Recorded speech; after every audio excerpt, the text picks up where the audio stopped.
ഞാനിപ്പോൾ കുറച്ച് കാലങ്ങളായിട്ട് സൗദിയിലാണ്.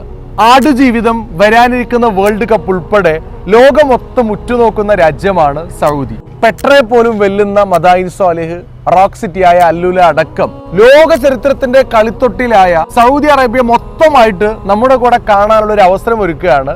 അതും 15 ദിവസത്തെ ഒരു പാക്കേജാണ്. 26-ാം തീയതി ഇലക്ഷൻ കഴിഞ്ഞ് 27-ാം തീയതി രാവിലെ കോഴിക്കോട് എയർപോർട്ടിൽ നിന്നും അൽ ഉലയിലേക്ക് വരിക, ഖൈബറിലേക്കും മദായിൻ സാലിഹ് വലിയ വലിയ പാറകളൊക്കെ തുറന്നുണ്ടാക്കിയ അതെ തബൂക്കിലേക്ക് പോകും. 6 ദിവസത്തെ ഉംറ അടക്കമുള്ള പാക്കേജ് മക്കയിലും 4 ദിവസം മദീനയിലും താങ്ങുന്ന 15 ദിവസത്തെ പദ്ധതിയാണ്. അതാണ് ചെലവ് വരുന്നത്. 1,20,000 രൂപ മാത്രമാണ്. Flight ticket, food, accommodation, transportation എല്ലാം കൂടിയിട്ട് ഫുൾ പാക്കേജ്. അപ്പോൾ വരാൻ താല്പര്യമുള്ള ആളുകൾ പാസ്പോർട്ട് കോപ്പി ഈ നമ്പറിൽ അയക്കുക. അപ്പൊ നമ്മുടെ കൂടെ യാത്ര ചെയ്യാനുള്ള ഒരു അവസരമാണ്. ഈ ഒരു അവസരം എല്ലാവരും യൂട്ടിലൈസ് ചെയ്യുക. അപ്പൊ നമുക്ക് ഒന്നിച്ച് യാത്ര ചെയ്യാം.